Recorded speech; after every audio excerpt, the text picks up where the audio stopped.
In this fourth video on Unity Game Dynamics, I'm going to show you how to create an NPC character that will follow your FPS controller.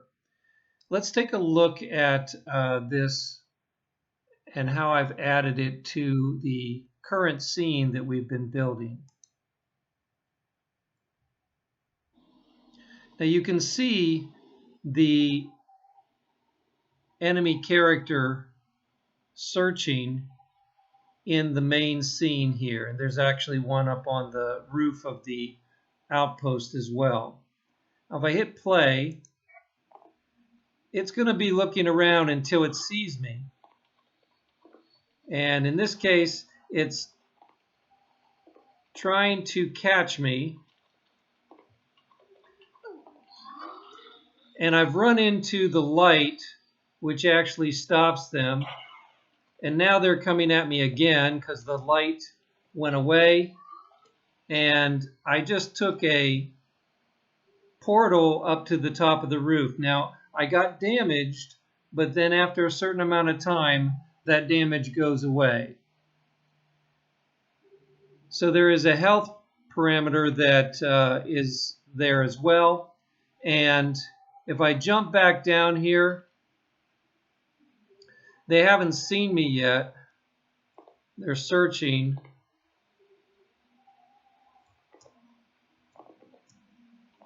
There they go. So I'm going to run down here. They're still following me. And I'm going to throw a hatchet at them, or an axe. And you saw that it actually knocked the character back. And it disappeared. I'll throw another one here.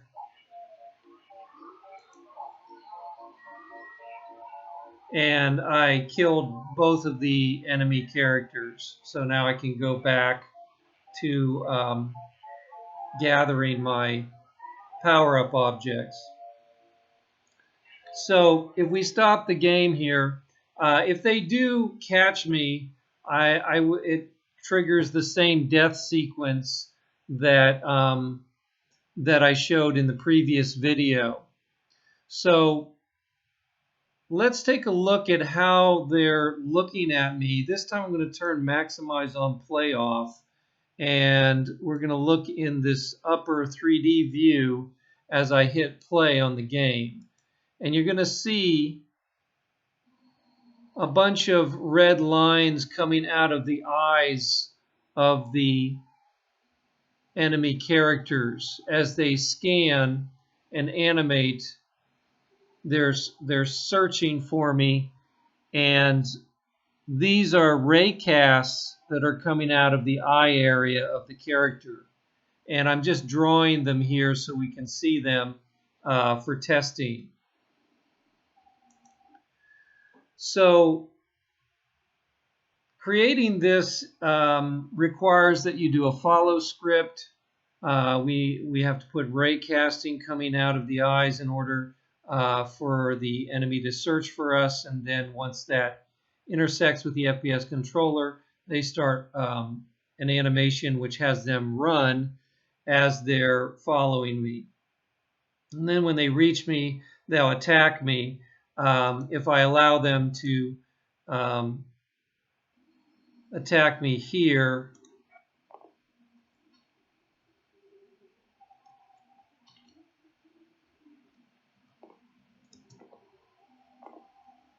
now sometimes it depends on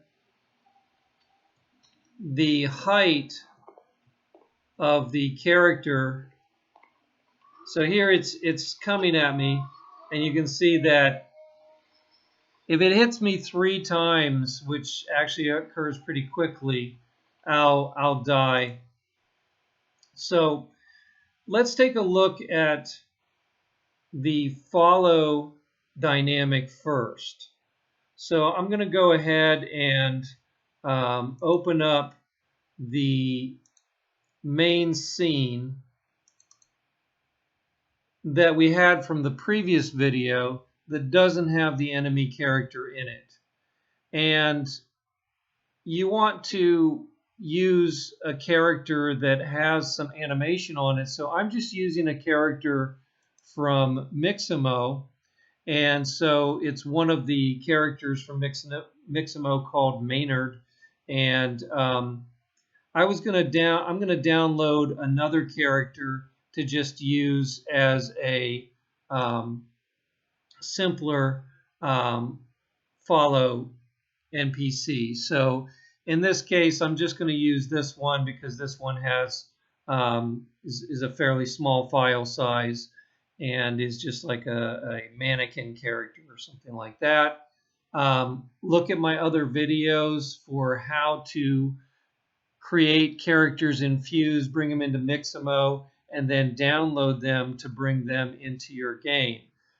In this case, if I'm going into Unity, I want to download the character in its T-pose, and you want to choose FBX for Unity because that's going to be optimized for the Unity game engine, and just leave it in the T-pose and download it. And then you really need to go choose some other animations, and you're going to go to the animations tab for that and type in something like idle, and that's going to give you a lot of different motion capture clips for idling. And so if I wanted to use this old man idle, I could do that, and I would download again FBX for Unity, only in this case I would use without skin because I downloaded the character in its T-pose with skin. And you can use any FPS you want, frames per second. I often use 24, but you can go all the way up to 60 if you want, and then download that. So you want an idle, you want to walk or run. I'm using an idle, a run, and an attack and a die animation on the character that you saw in my demo. So I've gone ahead and downloaded some clown animations, scary clown animations for this character. So that's going to look like something like this, walking, and you just download those clips. So if I do that, I'm going to get several clips. This particular character, the mannequin looking character, is called CH36 non-PVR. And you know that's the one with the skin because it's 34 megabytes. And then the other clown animations for idling and walking and stopping, I downloaded without the skin, and you can tell that because they are less than 1 megabyte. So these are the animations that I want to use. You have to import the animations after you download them from Mixamo into Unity, and the easiest way to do that would be to just copy them into your assets and create a characters folder. I created a my characters folder to bring in the animations and the models, and I've got a creature folder for the other one that I was using and showing earlier. So if I go back into Unity,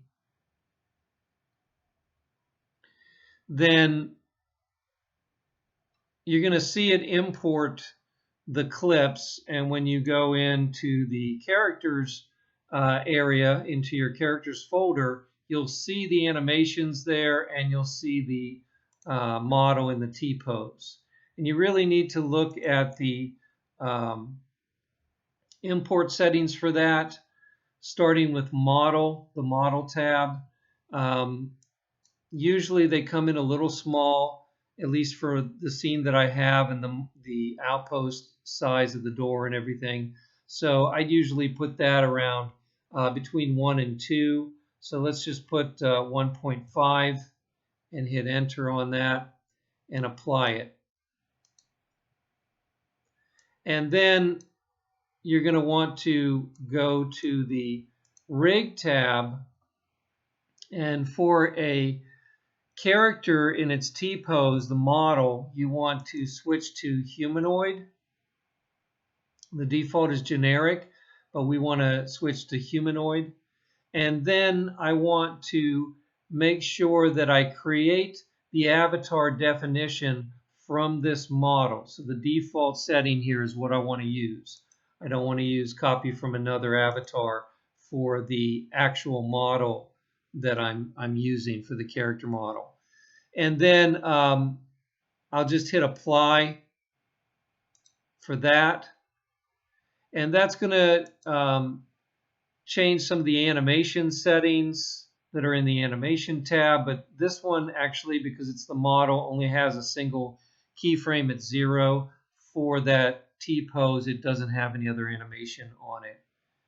And so you don't really have to do anything with the animation tab on the model. And then the materials, you do need to change that to use external materials, and you're going to want to go to where it says search recursive up and switch that to a local materials folder and go ahead and apply that. So what that's going to do, and it may come up with something that's asks you if you want to fix the normal maps, and you should fix those. It will set any normal maps on this character to normal in the import settings for those textures. And you'll notice that the character actually has some color on it in the image where it was black and white before. And you also notice a couple of new folders that actually have some things in them. They've got the actual texture maps for this character. So you want to change those on the character because you want to be able to get access to those materials. If they're embedded, you won't actually be able to edit them, and you're going to want to do that. So once you have done all of that, you can go ahead and bring the character in. I do have animations here that I'm going to have to set, but I'll go ahead and skip those for right now. Let's pull this character into the scene by just zooming in on an area in our 3D view and drag it in. And we'll just put it right here. So I can see that it's not really facing me, so I'll go ahead and rotate it around.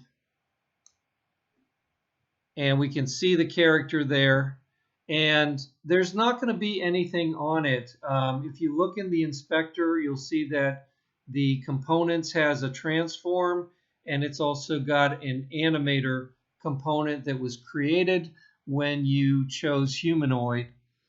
And it's plugged in the avatar for that. And the avatar, if you open up, if you click the little drop down arrow in the next to the T-pose character in your folder, it will show all the things that are part of that. And the one that looks like a wooden dummy is actually the avatar that's plugged in here. We're also going to need an animator controller. We don't have one for this character yet, but I'm not going to do that right now. Right now, what I want to do is I want to apply a script that I have. In this script, I'll go ahead and go to Add Component, and we'll choose Scripts. And I'm going to look for a follow script called Follow Basic. And I'll go ahead and place that on it. And you see it's got a space for the player. So I'm going to pull my FPS controller, left mouse button, click it and drag, and drop it when it turns blue on that space next to player in the components. And now it's plugged in. So if I hit play, what I'm going to see is that this character is going to start coming towards me. And if I walk, it's going to continuously be coming at me. It'll actually go right through models, and it's just floating at me. And it will keep going. Doesn't matter where I go. It's going to keep floating at me. It's not being affected by gravity or anything, and it actually does not have a collider on it, so it's going right through all of the objects. So that's what the follow action does in the script. And we'll go ahead and take a look at that script. It's a very simple script. So the script that I just placed on there is called follow basic. And the main thing that's making it work is just a couple of lines that are in update. And if I look at this script, it's got two public variables, and one of them is a game object type for the player to input the player into the script. And then the other one is a public float called movement speed, and that I'm setting to be 2. And it's going to multiply the movement of this character by that speed to make it faster or slower. In this case, it's doubling the speed. And so if we look at the two lines that are making this script work, one is a transform command with dot syntax using the look at syntax or the look at function, and it's got an input for the player transform, that's the target, and a vector 3 up to set the up vector. So in this case, what this is doing is it's going to take the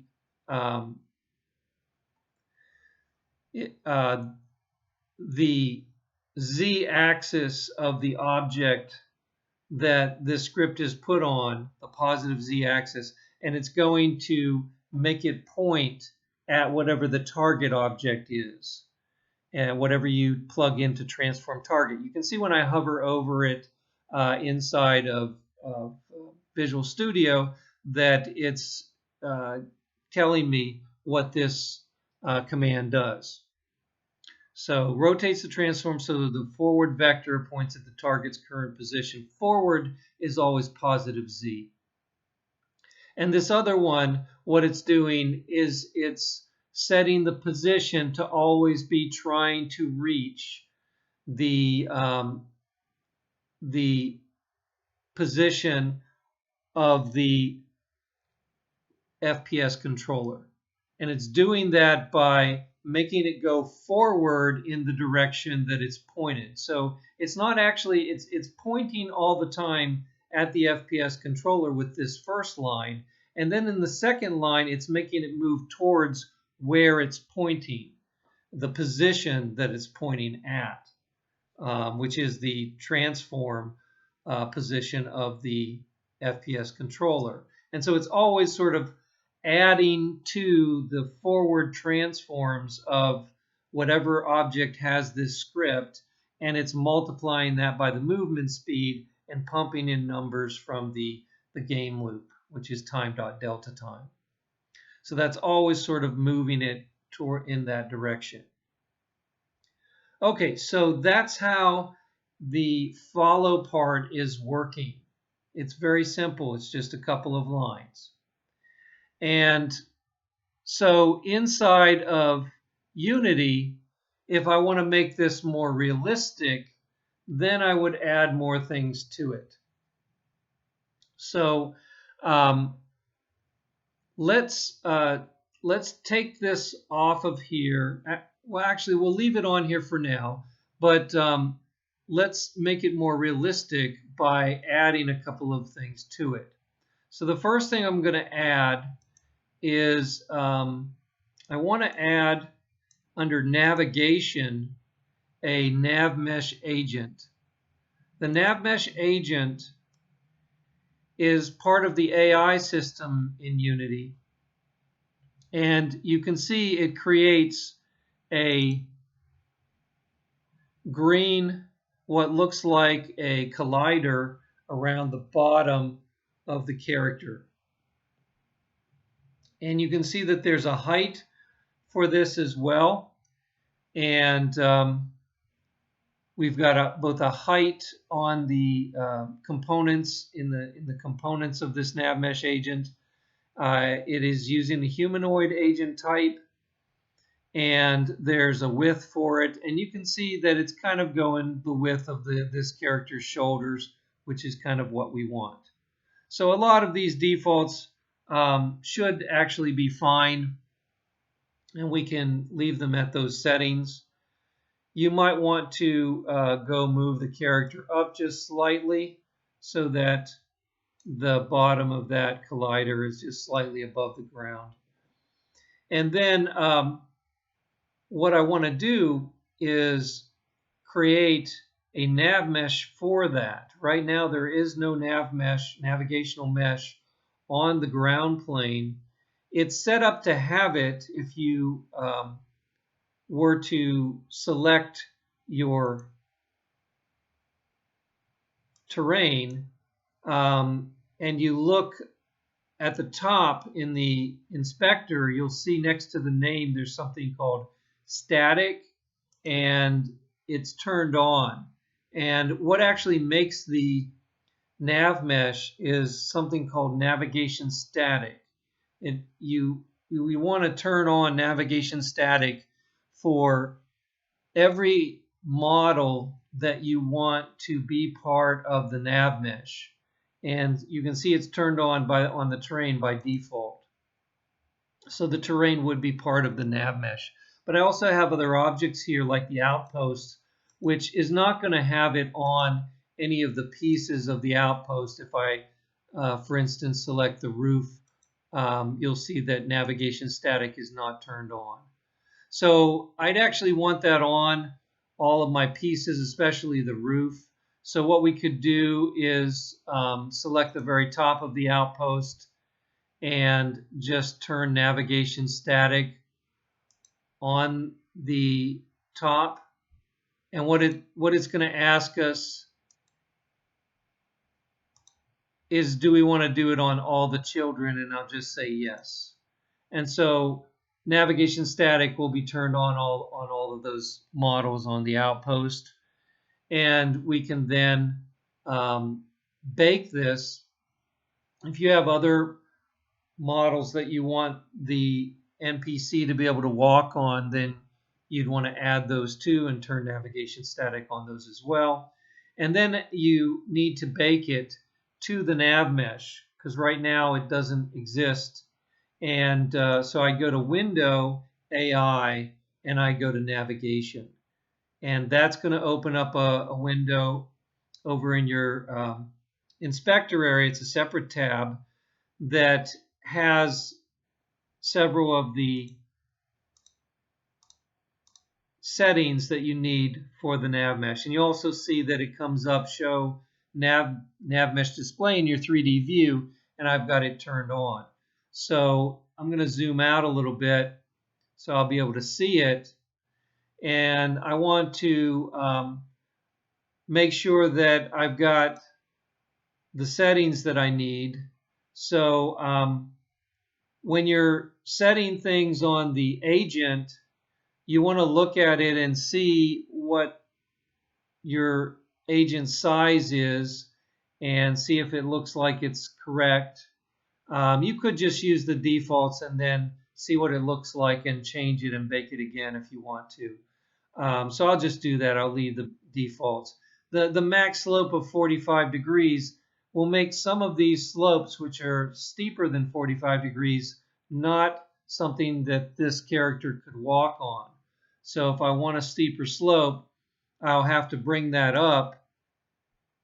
And when you bring that up, you're going to get some kind of error at some point that'll say that you need to increase the step height. So let's say we bring it up a little bit, and we'll just try that. And then if I go to bake, I want to, if you want the character to be able, or these characters to be able to jump off the roof like mine was doing in the previous example, there was one on the roof and it jumped down and ran at me. Then you actually have to put in a drop height, and you want to set it slightly above, however, what the height would be. So I think I'll put in something like 6. And I don't really have a jump distance or anything. They're not really jumping, but I could put that in there too if I wanted it to be able to jump over a gap or something. But after you set those things, you want to go ahead and bake it. Let's go ahead and let's increase this slope a little bit. And at some point, that's where it says, if you're going to increase the slope that much, then you need to increase the agent step height by a certain amount. So in this case, it says 42. So let's put this up like to 55, and then we'll put 42 in there, and then that warning goes away, and we can bake it. Now it'll take a couple of minutes to bake this, but once it gets baked, it's going to show you what it looks like in blue. And you can see in my view that it baked most of the surfaces here and even down the slope.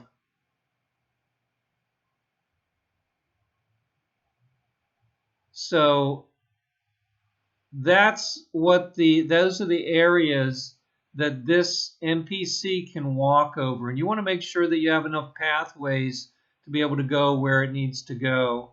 It's not going to be able to go on these ones that are not blue because they have a little bit steeper slope than this character can actually handle. But you can see it can go inside of my outpost, and it can go up onto the roof of my outpost, or if I place it on the roof, it will be able to walk and it'll be able to fall down because of the drop height. So I can turn that off now, and I'll go back to my normal inspector. And so once that's there, and the character in your scene has that nav mesh agent, then it should stay along the ground now when it's moving. And let's try that out. So now you can see it moving, and if I walk over here, you're going to see it actually sort of bumps along the ground, goes up where there's bumps in the ground.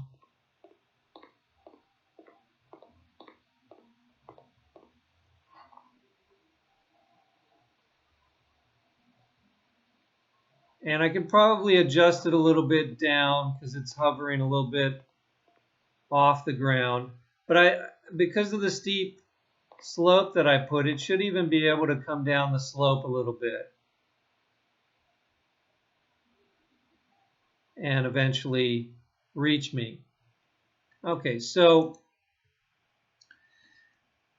that's creating the dynamic of the following along the terrain. And like I said, if I place this character up on the roof,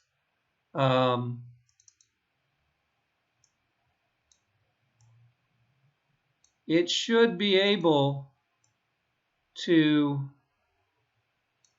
walk off the roof. Let's try that out.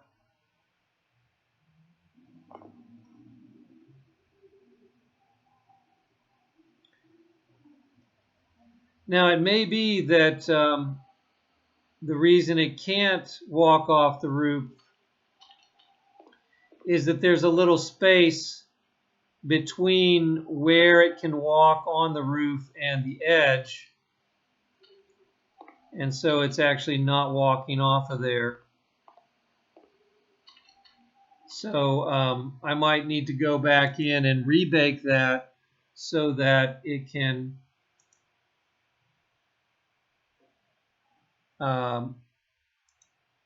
yeah, you can see that there is a little space on the edge there that might be preventing it from coming off of the roof. I also may have the wrong drop height. So we could try to bake that. I'll have to look at my other one and see what I put in as far as the numbers are for that, so that because it does run off the roof. But let's move on to adding animation to this one. So if you want this character to animate, I'm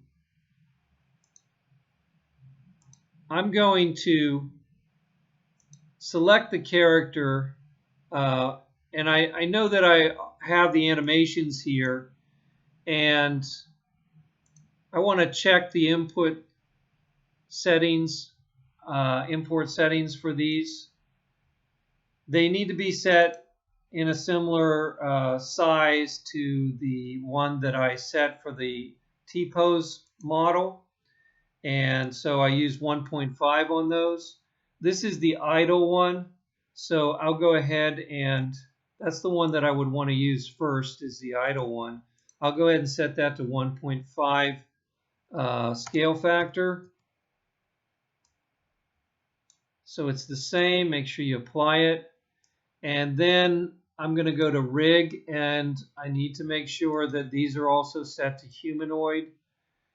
And we'll go ahead and change the avatar definition this time to create from other avatar, because these animations don't have a model of their own. So you can't create from this model. You have to use the other avatar for the one that actually does have a model on the T-pose.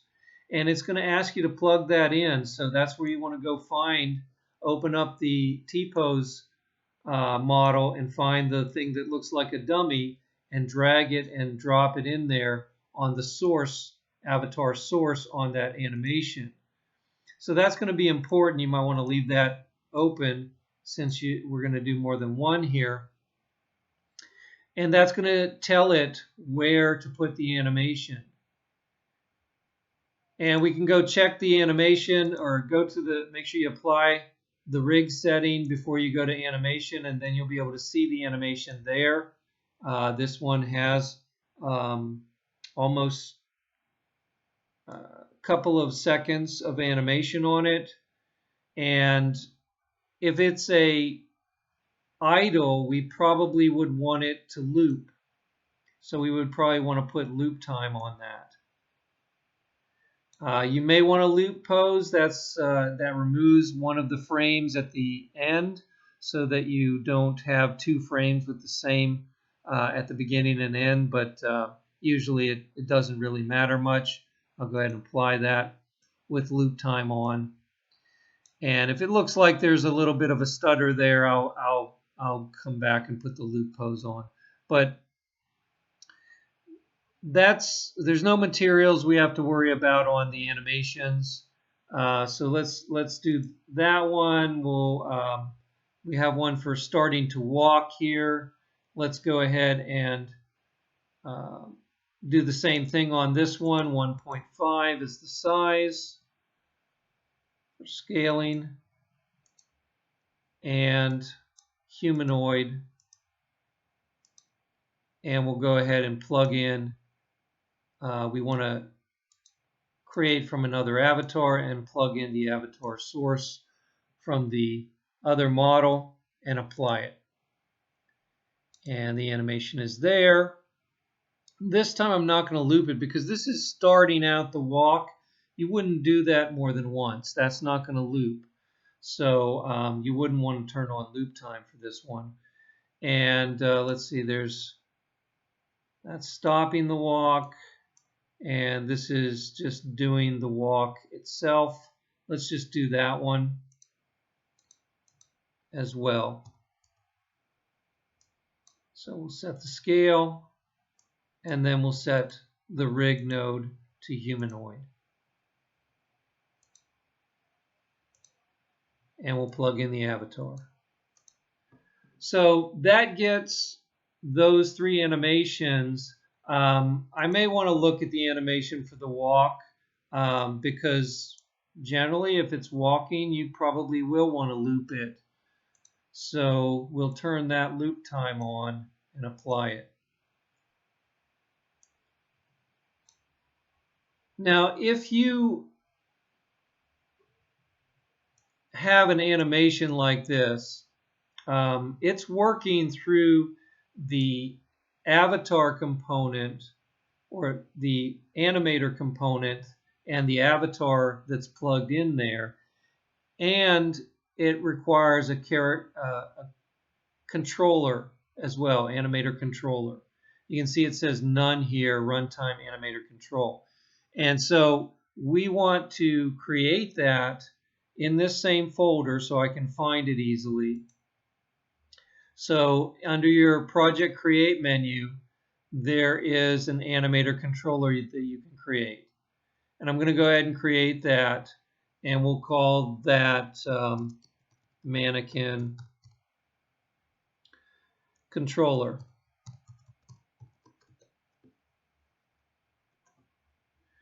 And so that has nothing in it right now, but it is going to need to be plugged in to this space right here. So I'll just go ahead and try to drag it in there and drop it where it says controller. And I will have to open that up to actually get the animation to start. Right now there's no animation on it. It's not going to do anything. So let's move the character off the roof. Let's move it back to where it was.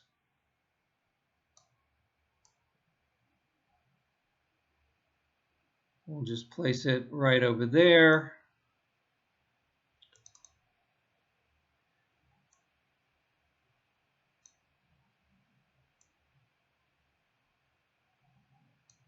Okay, so if I want to see this animate, I probably want to turn off the follow script for right now because it's not going to sync with the follow dynamic yet.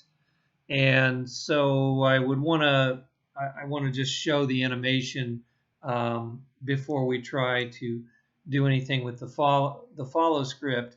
So if I want to just see the animation on the character, I turned off the follow basic script, and I'm going to open up the animator controller because that's where you actually plug in the animations. So if I double click the animator controller, you could also just click the open button in the inspector. You're going to see it come up, and there's not going to be anything there. There'll be a couple of nodes for entry and any state, and that's not really nodes that you use. In order to create a node that you can use, you're going to right click the empty area and create a state and choose empty. And it's going to come out of the entry, the green entry node, and go into this first state. And usually the first state is going to be some kind of an idle state. And so I'll name it idle. And then you want to plug in your animation. So I know this one is my animation here. I could click on the little circle here, but I have tons of animations in here, so I'd have to look through them all. I'd rather just drag this one over if it'll take it, but sometimes it won't. Sometimes it just won't take it. So I'm going to go ahead and click on that, and we're looking for the one that is called Scary Clown Idol, and I'll go ahead and choose that. And now it's in there as the motion inside of this animator controller node. And speed of 1 means play it forward in normal time, whatever the FPS is for this. And if it's a character animation and you want to make sure the feet sort of sync up, you might want to go ahead and put foot IK on there. If it's a humanoid animation, you brought it in from Mixamo or Maya or something like that, and you made it with human IK, or you've made it with Mixamo, it's going to have IK on it. You should turn on the foot IK. And if I hit play on this, I should see the character idle. So you can see it's not in the T-pose anymore. If I walk up to it, I'll see that it is idling. So if I want that to automatically go to another state, because this is what we're making here is what's called a state machine, and each of these nodes is a state that it goes into. I would right click on the empty area again, create another state, and I'll name it, and let's call this start walk, or walk start actually is probably better. And I'd want to plug in the crazy clown, or whatever it's called, scary clown, start walking. And that one, I'm going to also put foot IK on.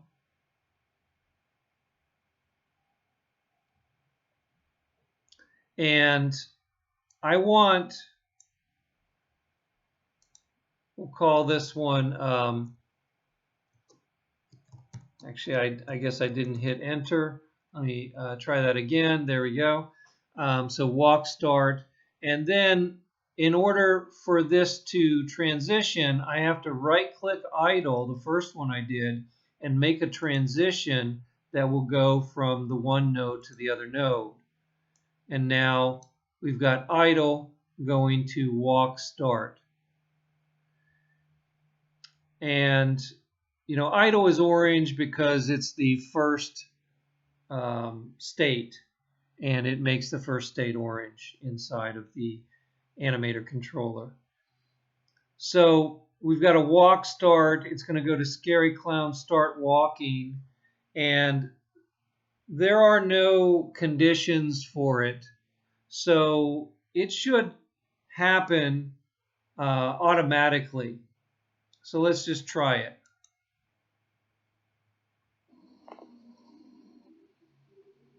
So you can see that it does. It idled, and then it transitioned to the walk. And then if we add another node, let's just create another state. We'll call that state walk. And get a little more space here so we can see it.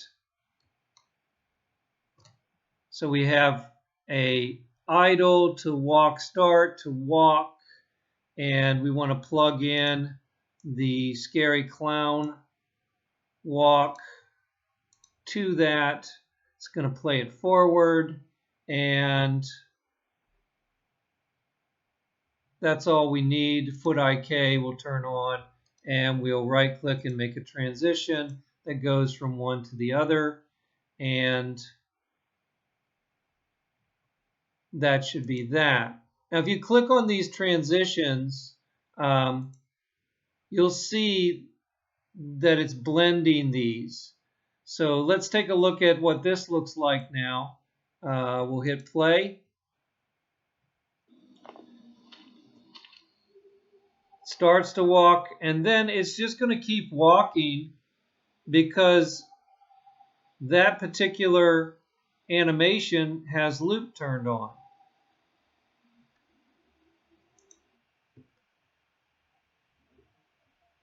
So that creates the walk part, and then I might want to go ahead and turn back on the follow script, and let's see if this character will walk towards me. So I'll turn the follow script back on, and we'll go ahead and hit play. And so it's not quite right. He is walking at me.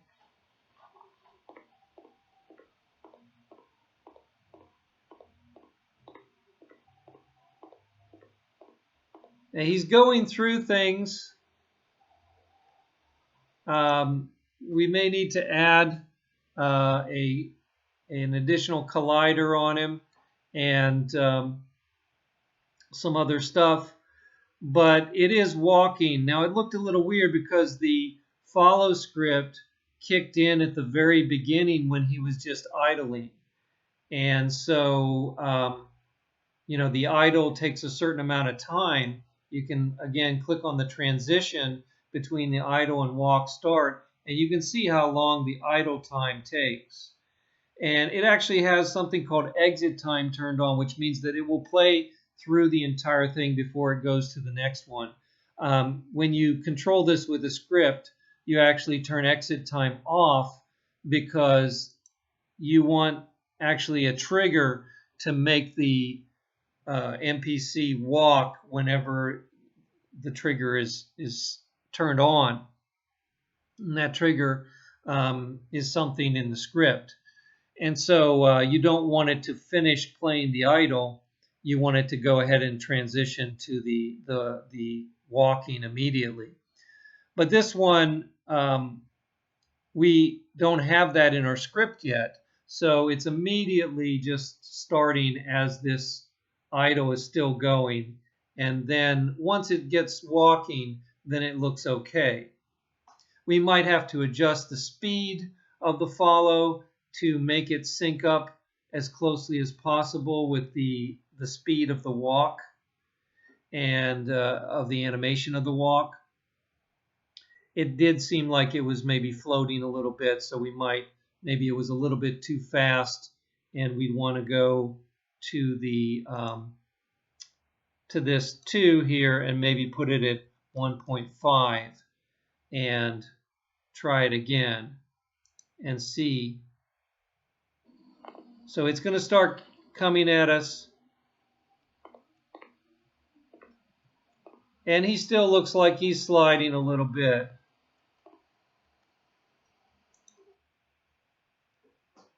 So again, we might want to put it down to maybe 1.2 and try it again.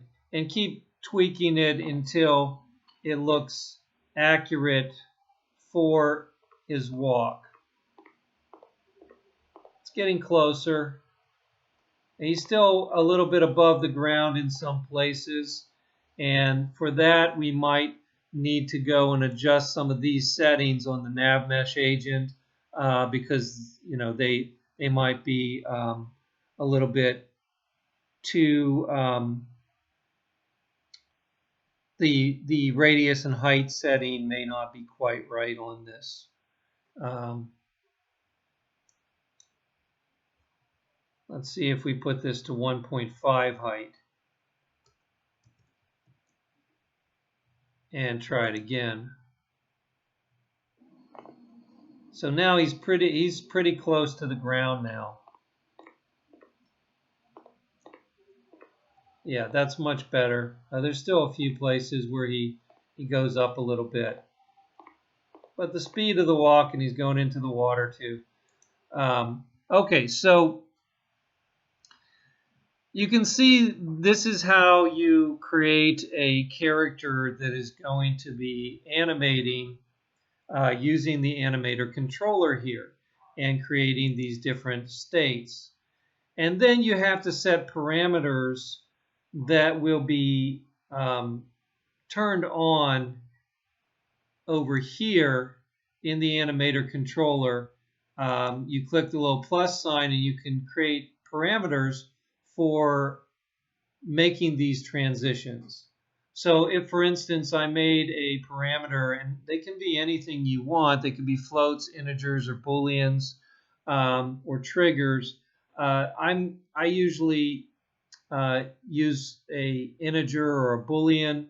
I've used floats before. If we just want to turn something on, like just go to the next thing, a boolean will work fine. It could just say start walk or something like that.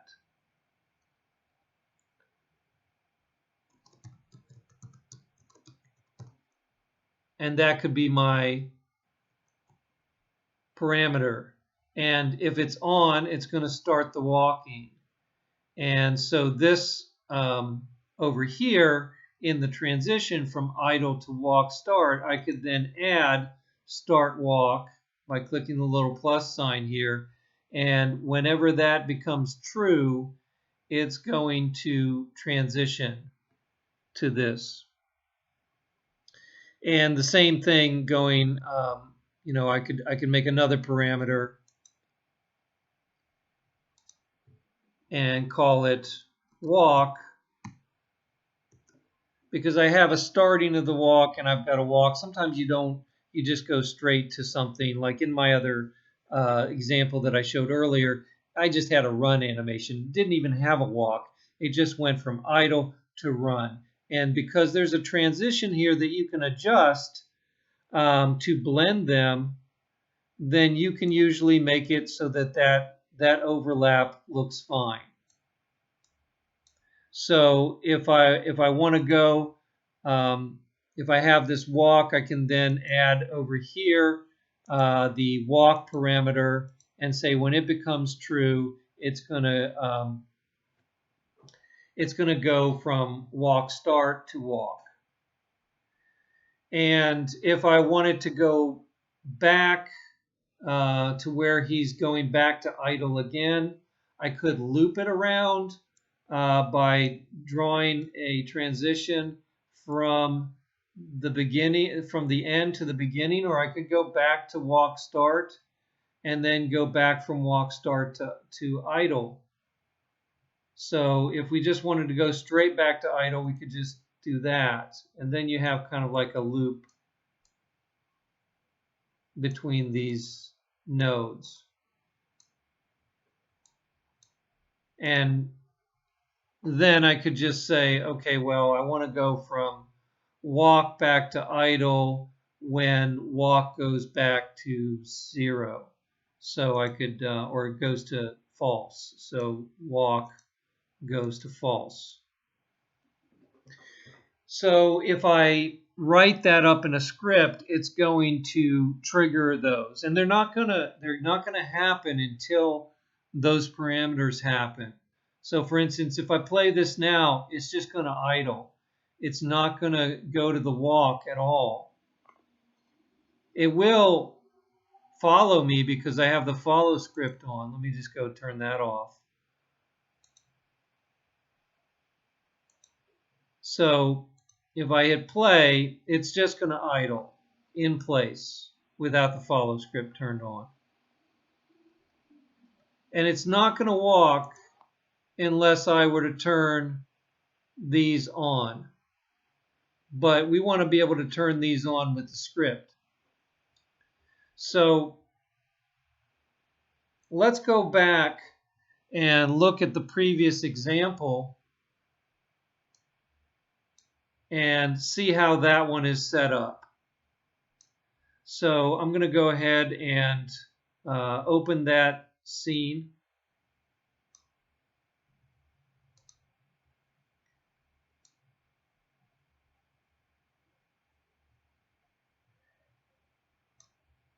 And it's this one. We'll go ahead and double click it. I'm not going to save this one. And here we are inside of a different animator controller. I still have that other animator controller in my scene. So let's go find the creature folder and click on the creature animator controller.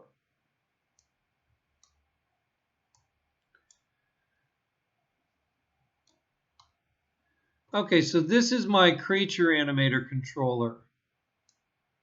And it's the same, I've done the same thing as I showed in the other one.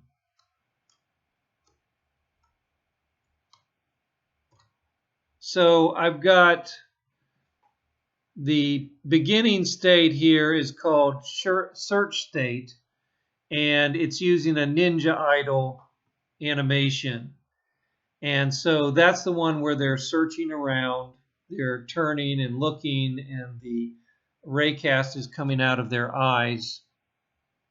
I use that one because they're doing a lot of turning, so that will make the raycast go in a lot of places so that it has a chance to hit my FPS controller. And then there are transitions that go from that to a chase state. So it goes straight to a run animation. And there are parameters on the left here that say chase, and they're again booleans that I use the plus symbol to create a boolean. And so they just need to be turned on to true in order to transition from one to the next. And you can see that this one that transitions from the search state to the chase state is using a chase turned to true. And when you're in chase state, if they go back to searching, chase just becomes false. So from the chase state, they can also go to a kill state and a kill state and a die state.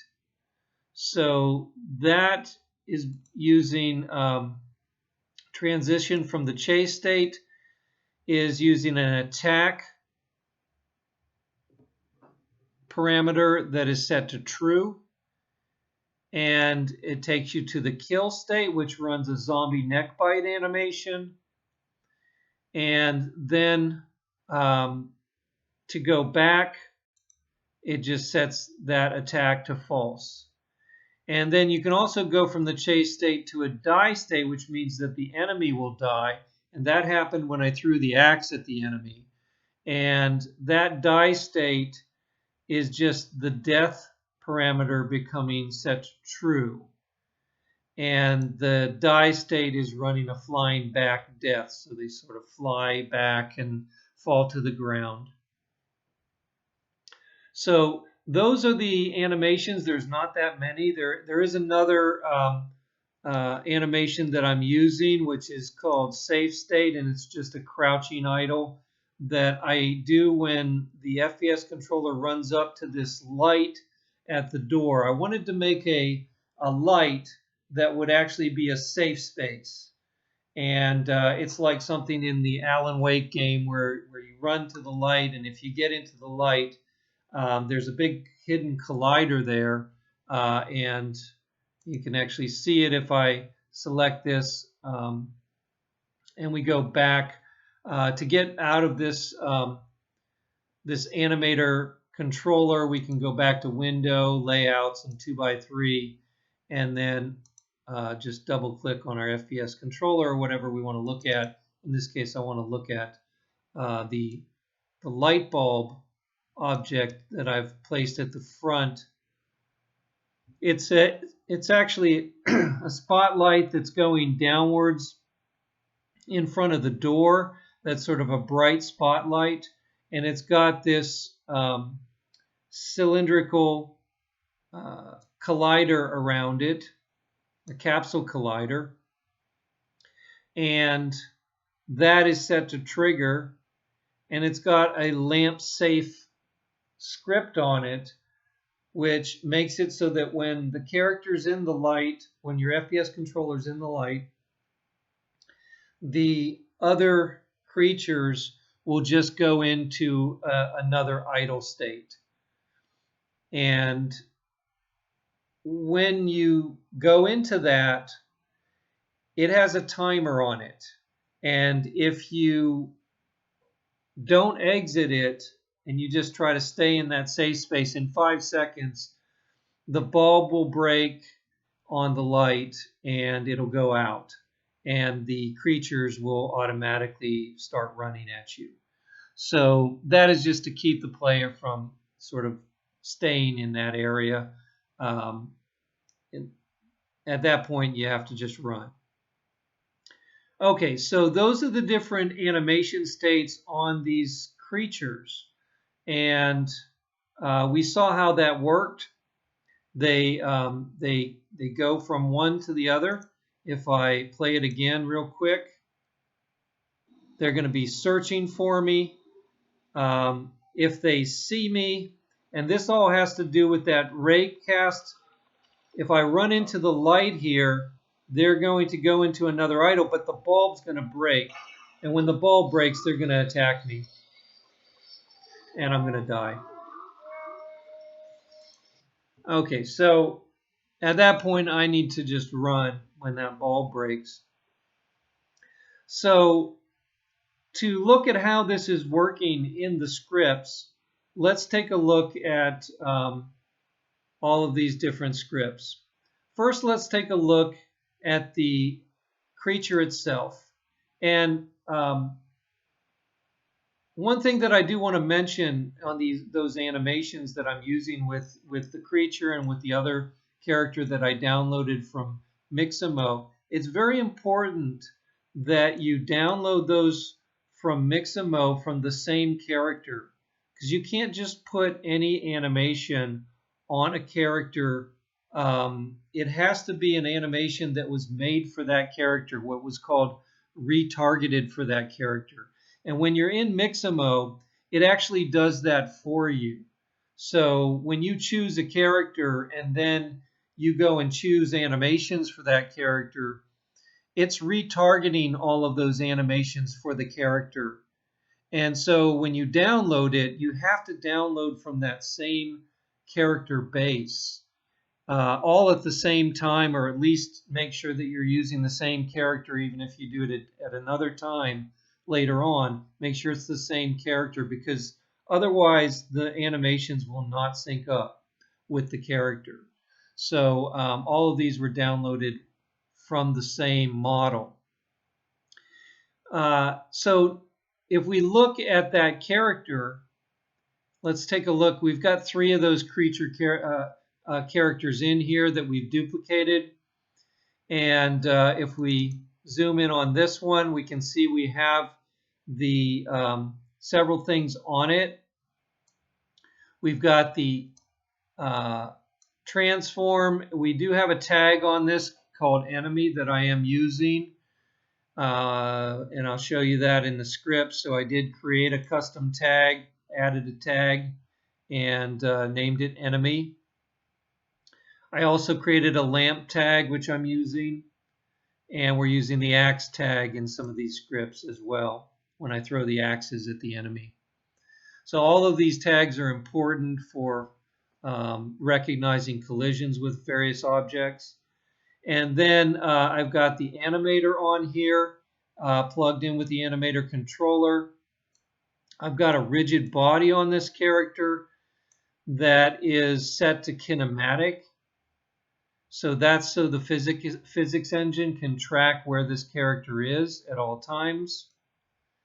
And that's going to help with collisions.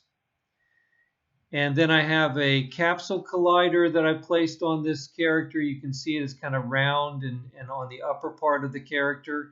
And this is actually set to trigger so that when it collides with the FPS controller, it'll go into the attack mode and things like that. Or if something like an axe collides with it, it's going to go into the death sequence, the death animation.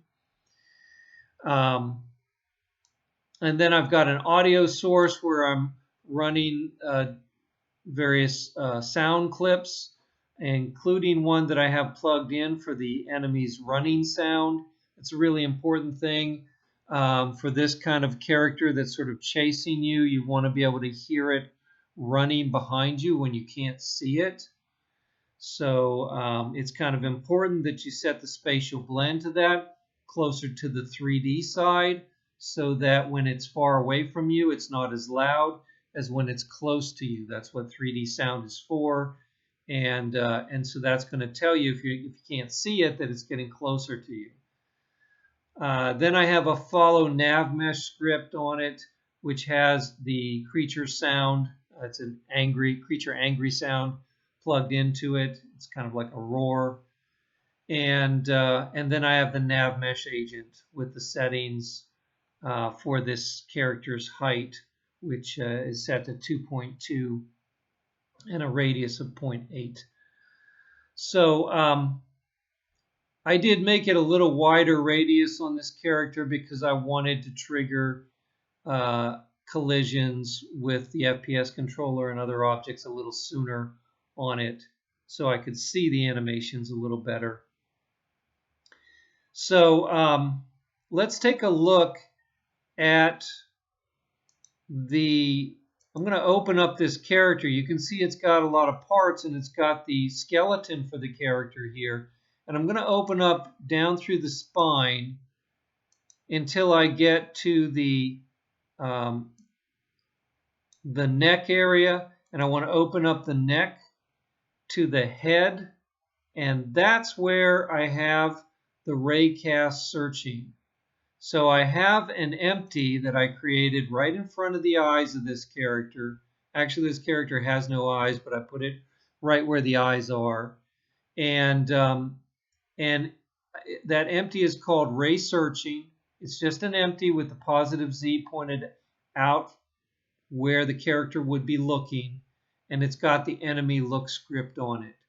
And it's got an input for the distance of the ray that you're casting. And it's got the creature angry sound in, so that when it hits something, the creature will roar. So let's take a look at that script first.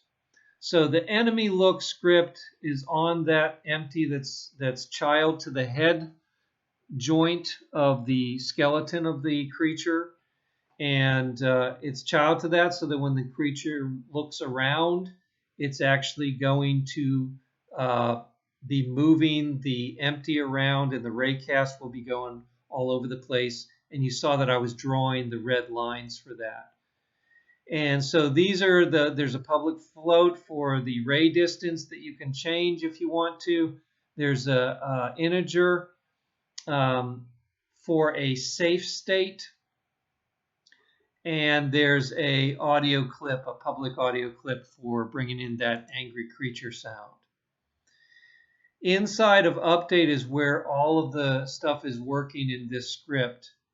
And what it's doing is, first it's going to the inventory torch for this safe state. So in order to make the animator controller states work, I needed to create my own states in my scripts that would correspond to the stuff in the animator controller. And so in the inventory torch script, which is the one that I have a lot of my global variables in, this is on the player. So it makes sense to keep track of the state of the player, whether the player's safe or not. And so I created this public static integer called safe, and public static because it's global, because I need to actually keep track of it in several of these scripts. And there's 3 states that I made, and I wrote them in the comment beside this. One is 0 is searching, 1 is chase, and 2 is the safe state when you're in the light that's at the door. So those 3 states.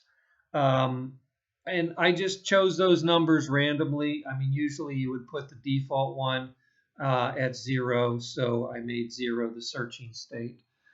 And then 1 is chase and 2 is safe. And so I just need to know what those are. And so I put this comment wherever I'm using this. And then I also have a health state here, a public static int as well. And that's a global variable for the health of the character because I have to keep track of damage when the enemies actually touch my character and attack my character. So that damage is actually tracked in here in this inventory torch script with a new damage take damage procedure that's down here. It's called take damage. There are no inputs to it, but it's got it plays a damage sound, so like a sound like you're getting hurt, and it's incrementing the health global variable each time, +1. Plus means +1. And then it's giving me a debug line that's telling me what the health is as well. So that's important to keep track of. There is something in this inventory torch script that I've added for, it's a timer in the update procedure. It's a timer that is set whenever the health goes above 0.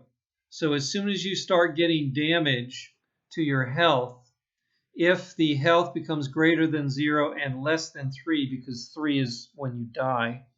So if it's 1 or 2, if you can run and get away from the enemies, then this timer will count off 5 seconds. And it's exactly the way we've done timers in the other script.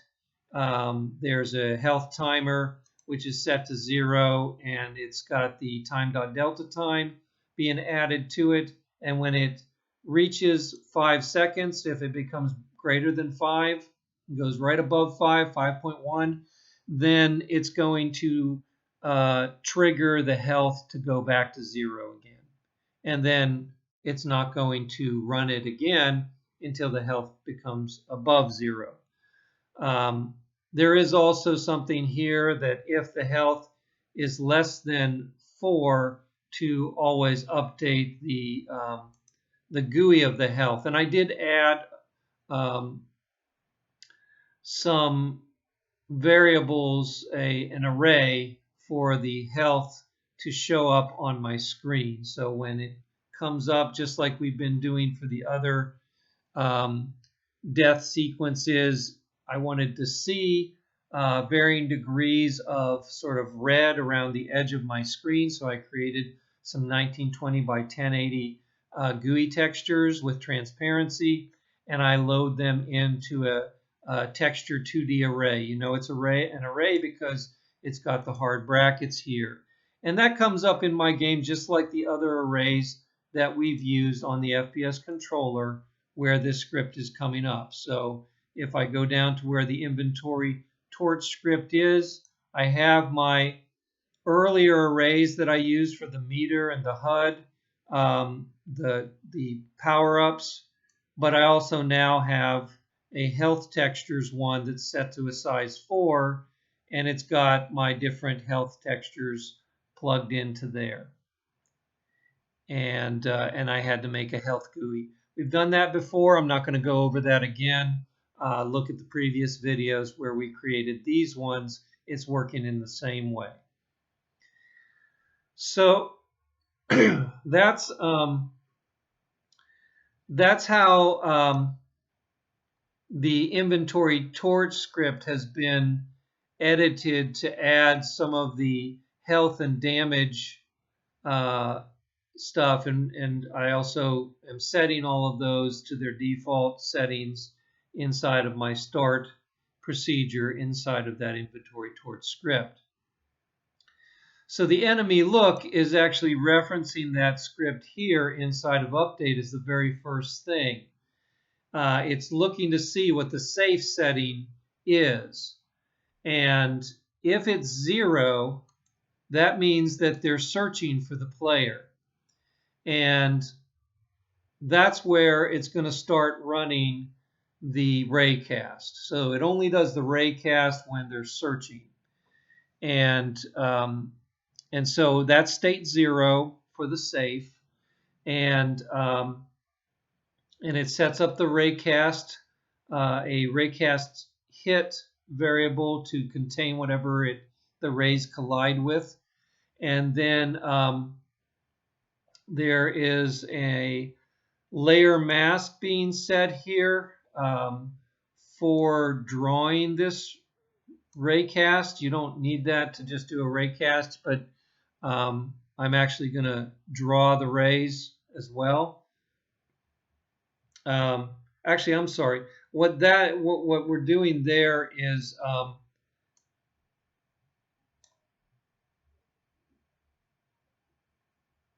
oh, I see. Yeah. So I wrote this like a year ago. But so what I'm doing there is I'm actually ignoring. I'm creating a layer mask so that I can ignore a certain part of this ray. I only want it to be firing off when it collides with the player. I don't want it to be stopped by other triggers. So it's ignoring triggers. That's something that that was kind of important to do, because otherwise I have a lot of triggers in my scene and I don't want it to stop at every trigger that it hits. I need it to go through those triggers and look for collide with my FPS controller collider. And so that's why I'm using that mask there. And then this is the actual line, the physics.raycast. This is the actual line that's casting the ray. And it's casting it forward, which means positive Z. And the position is whatever this script is on, and that's the empty that's right in front of the eyes of the enemy. And so it's going out forward in positive Z. It's going out to a distance of 100, which I was setting that at the top as the ray distance, and it's ignoring the triggers that are all throughout my scene, all the triggers in my scene. And if it actually hits something, it's going to put it in a hit variable, and then it's going to vector 3 transformation ray distance. That's where it's actually transforming it forward. So it's casting it, and then it's casting it forward, and then it's drawing it in this debug line right here with the color red. And then if it hits something tagged player, that's this nested if statement. If it hits the player, then it's going to play the roar sound, and it's going to set the safe state to 1, which means chase, and it's going to start chasing the player right here. So this is a local variable, safe, and then I'm using that local variable to change the global variable, and that will actually be when the player starts to get chased. And then debug log is just telling you in the command line that they saw you and you better run. So I'm keeping track of my states. That's important because, you know, it can be complicated with different states. So that's how the enemy's seeing me and then starting to chase me. The follow nav mesh script is what's actually on the main part of the enemy. So if I go back to the enemy again, this ray searching script or enemy look script is on the ray searching object, and then the upper level, the top level of the character, where you have the animator component, as well as the most important thing, the nav mesh agent component. That's where you want the follow nav mesh script, because it works with the nav mesh agent. So you want it on the node on the character, the top node that has the nav mesh agent. And so that script has several variables at the top. It's got something to bring the player in, because you have to chase the creature chases the player, so you got to have something for the transform of the player. I'm actually not inputting it. I'm doing a game object find in my start to find that FPS controller using the name of the FPS controller. So if you change the name of your controller, make sure you change the name here as well.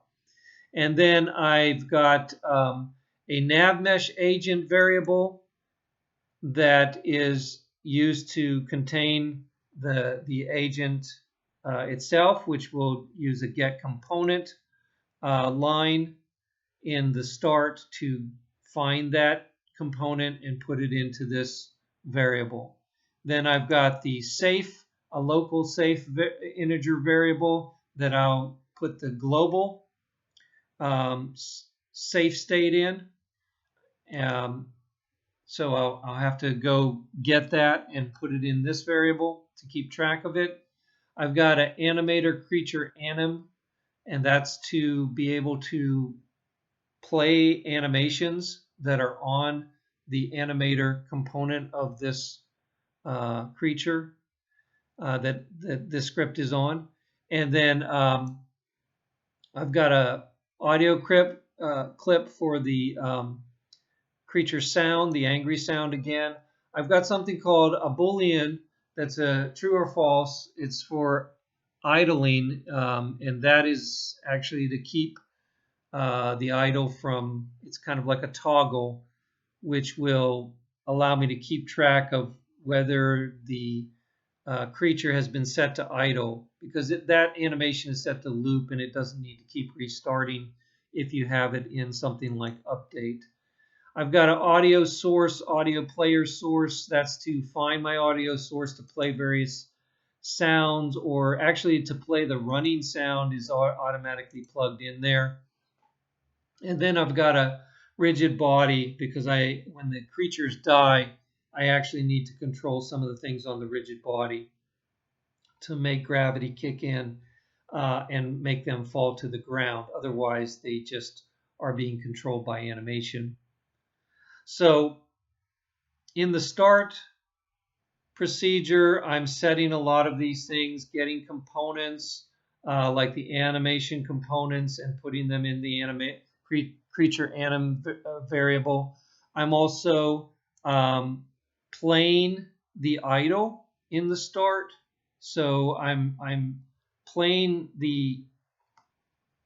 taking the creature anim, which is the animation component on the creature, and setting it to play here. And it's doing the idle animation. It's not doing it through a state here. It's actually doing it just automatically, because that is the default state of the creature at the beginning of the game.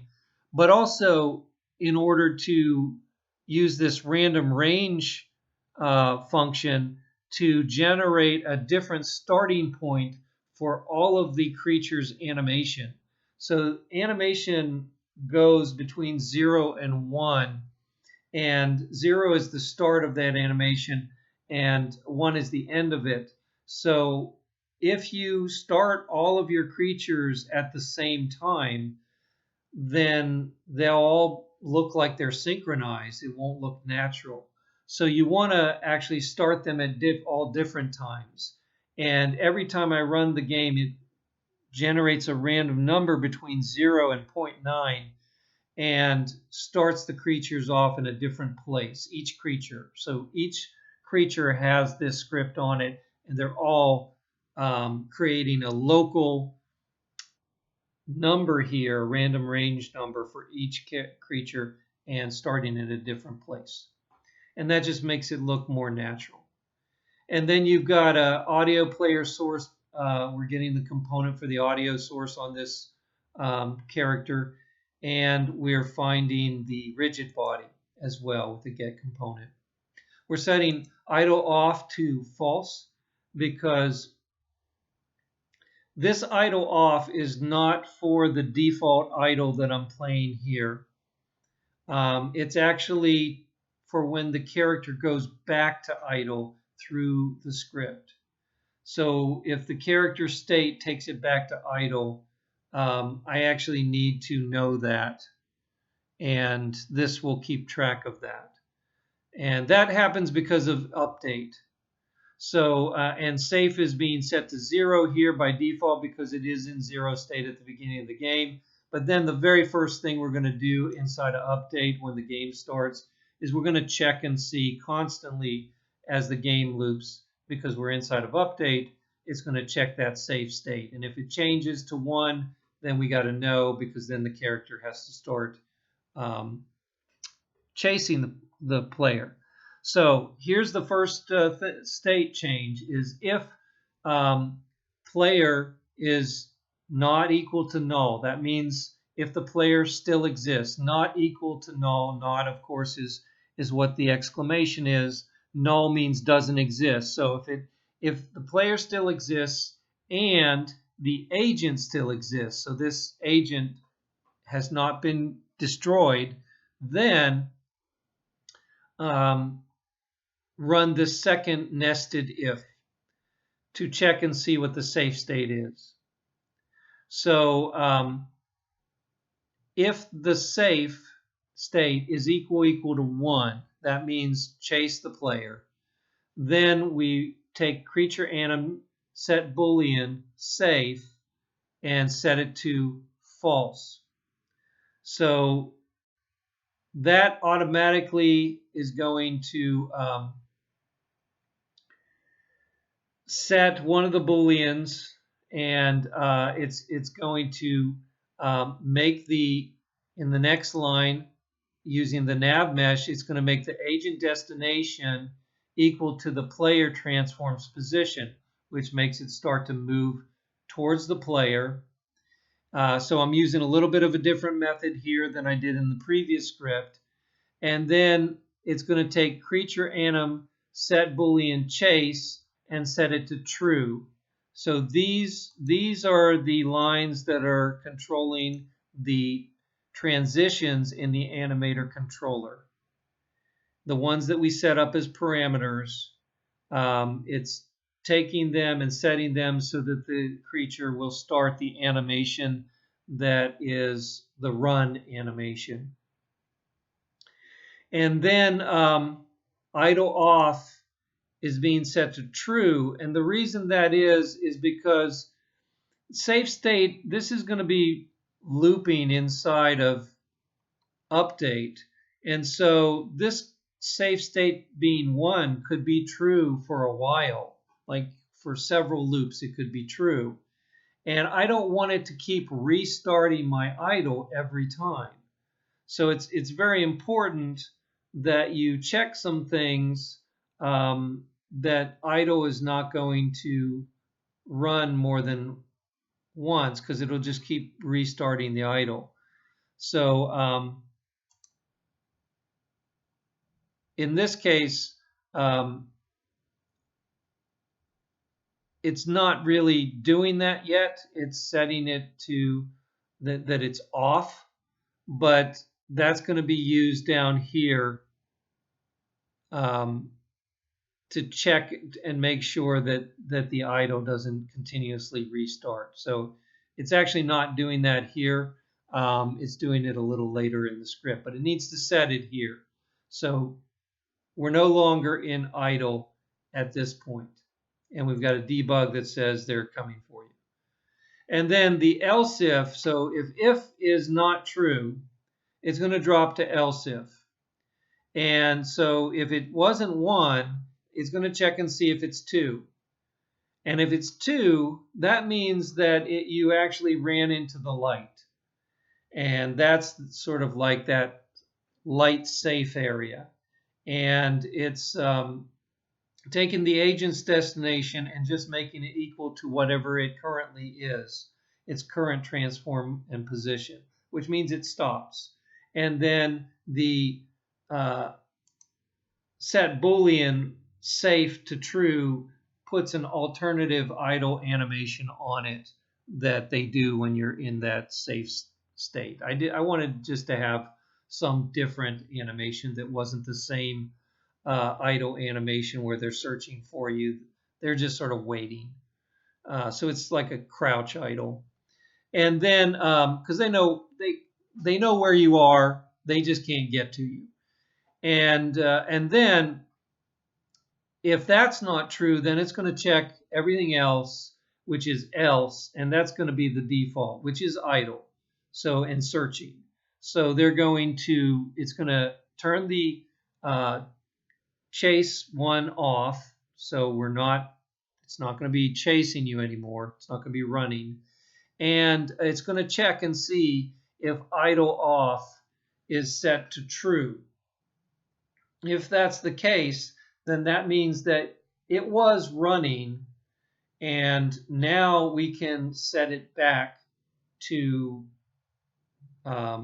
search state and a random sort of idling. And we'll turn idle off to false. And since that's false now, this won't run again. So otherwise, every game loop, this could come back and this could be constantly trying to restart. But this keeps it from doing that, this idle off set to false, because this is no longer true. When you put it inside a if like this inside of the parentheses, it's evaluating it to be true. And if that's not the case, it's not going to run any of this stuff. So it only run it once, and that loops, so it'll keep looping until it switches to a different state again. And the agent at that point is in place, so it's not going to do anything else. It's just going to stand there searching. On trigger enter is what we're using. Here's what I'm using to make it attack the player, and also for the enemy to die. So the first if inside of this on trigger enter is if the trigger on the enemy touches the player, then it's going to run take damage. It's going to send a message to take damage on the inventory torch script, which is on the player. It's the thing that you're colliding with. In this case, you're colliding with the player, so it's going to go to the take damage procedure on the inventory torch script, and that's going to increment your damage. And then it's going to play an angry sound, and it's going to do the attack animation through the animator controller. That's set to true. Otherwise, it's going to drop to this else if and see if it collided with something tagged player torch or axe. So I have a torch in my screen that in my scene that I pick up inside of the outpost, and if I get in there and I come out and there's an enemy there, I could hit it. I could throw the torch at it, and it would kill the enemy. And if I go and stand on the platform and throw axes at them, it will also kill the enemy. So it's looking for things tagged player torch or axe, and if it collides with those, it's going to immediately destroy the agent on the character. And what that does is it gets rid of the stuff doing the nav mesh. And that's going to allow me to then turn on gravity and make them fall to the ground. So there is an animation. It's called a death animation. They fly back and they fall, but they don't fall in the animation directly on the terrain. They're a little bit above the terrain. It looks funny. So what I'm doing is I'm destroying the agent, which will sort of take away some of the stuff which is making them follow our character, and then I'm turning on the gravity with use gravity equals true, and this is on the rigid body, and I'm turning off is kinematic, which actually is for when you have animation on the character. And so what that does is it will make the gravity kick in as the animation's ending. They'll actually fall all the way to the terrain. And once they get there, they actually disappear with this destroy command after 3 seconds. So I put 3 seconds in. It allows you to see the animation of them falling back. The gravity kicks in. They fall to the ground. They disappear. On trigger exit. So this is if they attack you and you run. They're going to go from the attack animation, and it's going to turn the attack animation off, set it to false, which will automatically take them back into the run animation. And that's set up in the character controller. And then there is a creature run procedure here. This is actually playing the audio. If we're in the safe state 1, which is chasing, it plays the creature, the audio that's on this character's audio source, which is enemy run. And so the reason that is in order to keep that enemy run animation synced up with or keep the sound synced up with the animation, I use something that I used earlier in other examples. If I go find the run animation here, that's the falling back death one. We're looking for the run animation. That's the Ninja Idol one. Here's the run animation. So on the actual run animation, there is an event set right here for the creature run procedure. And I've showed this before. You can add an event to your animation itself. And as long as you have a script on this character,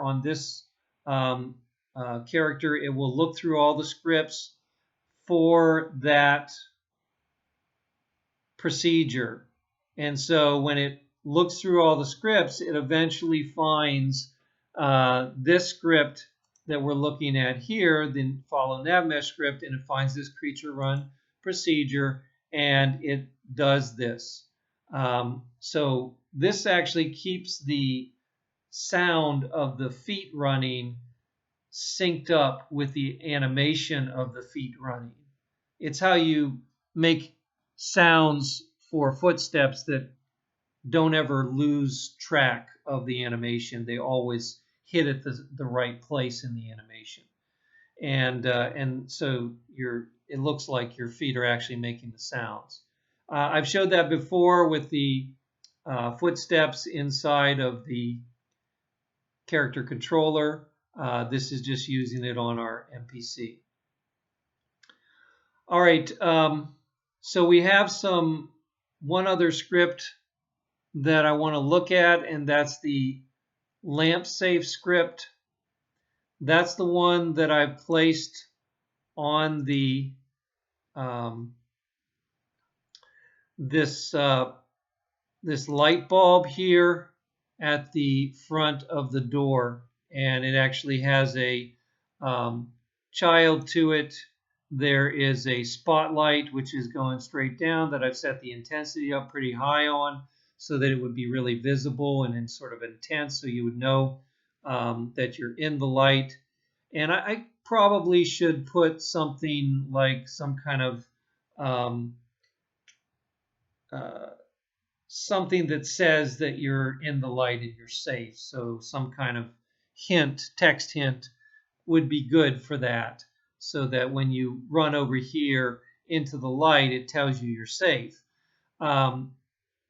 But at some point, it actually, the bulb breaks, and that's happening because we have this script here at the very top level, and it's got several inputs, an input for the spotlight, for the a couple of different lights that I have here at the door, and for some models and for an explosion that we've used before. There is a collider with a trigger on here, which is a big trigger that's around this entire area. And that's looking for me to run into it to set the state to safe.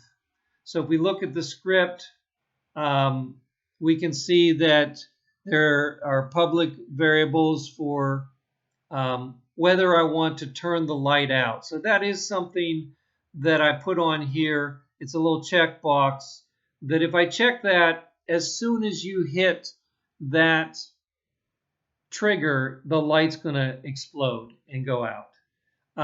That's so if I want to do a series of these and you run to one of them, and as soon as you get to it goes out, you have to run to the next one. I'm not using it here. I've got it turned off, but it's something that I thought might be nice to use. Again, it's similar to the Alan Wake game. So here we've got that, and it's set to false by default. And I've got something to a Boolean to tell me whether the player is in the light or not. That will keep track whether the player is there. That's for the timer.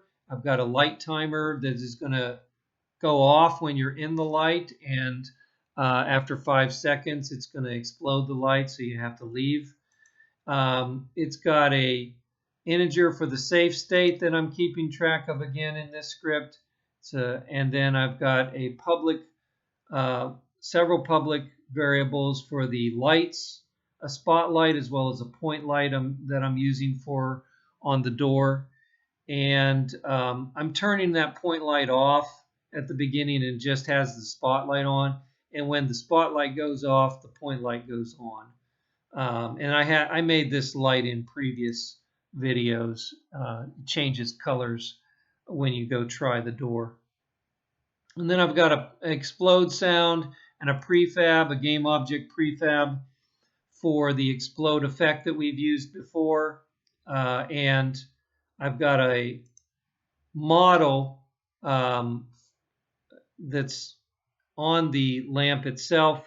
It's actually the light part of the lamp. If I look at my different pieces here, there is the actual lights, but there's also a light bulb model, and it basically just looks like it's got a standard shader on it, but the shader is set to have emission turned on with sort of a light color, sort of a warm color, and it makes it look like a light bulb. And I'm just destroying that when the light goes out. And that's kind of important because it does check to see if that's been destroyed so that you can't run into that trigger again, and it'll repeat it if the light has already been destroyed. So if I go back to the script, in the start, I'm setting some of these things. You're not in the light by default. Your light timer starts at 0. Your spot enabled is on. Your spot is on, but your regular point light for the door is turned off. And then inside of update, the first thing is checking is, this is actually for the timer when you trigger the light. So we'll skip this for right now. Let's go to trigger enter. So the first time you run up to it, it's going to trigger, and it's going to check to see whether it's the FPS controller, whether it's the player, tag player, and that lamp model that I just showed you, that little light bulb, still exists. If it still exists, then it hasn't been destroyed yet. The light is still there. And you're not in the light yet. So it's checking those 3 things to make sure that you're coming into the light for the very first time. And if that's true, it's going to check and see if the light isn't checked to go out automatically. So I don't have the light going out automatically turned on. Then it's going to turn in light to true, which is going to start the timer. It's going to set the safe state to 2, which is the safe. You're safe in the light, and the enemy is going to go into a crouch waiting. And then it's going to set the global state to that, so that'll actually trigger the animations on all the enemies, and run a debug line to say that you're safe for a time. And then the else area is if that lights go out was checked, it's going to automatically explode the light. There's going to be instantiate an explosion. There's going to be an explode sound or a bulb breaking sound. It's going to destroy the lamp model. It's going to turn off the spot. Spot.enabled false. It's going to turn on the regular door light, point light for the door, and in light is going to be set to false, which means that at that point you're not safe anymore. Safe is set to 1. That's sent to the global, and they automatically start chasing you. On trigger exit, if you exit, then it's going to check to see if safe state is 2. And if it is, it's going to say in light false, reset the timer. So you could run back into the light again if you exit before the timer goes off, and set the safe state back to searching. So they'll be looking for you. And that sets the global state, so they'll go into that searching animation. And then if you do stay in the light too long, this timer is going to go to 5 seconds. And at that point, it's going to explode the light and do all the things that I've already talked about to force the creatures to start chasing you again. So that's all the new scripts. I'm still using the player die script. I'm calling the "you are dead" if you get too much damage, and that will run the restart game, which will restart the level and reset all of the different global variables. So that's how you can do an enemy follow dynamic in your game, where they're going to chase you and attack you if they catch you.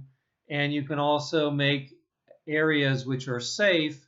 In this case, I used a light to do that, but you could use other things and other triggers as well. And you can also kill the enemies by throwing things at them, in my case, axes or a torch.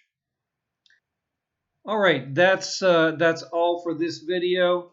Try to put some kind of following action into your game.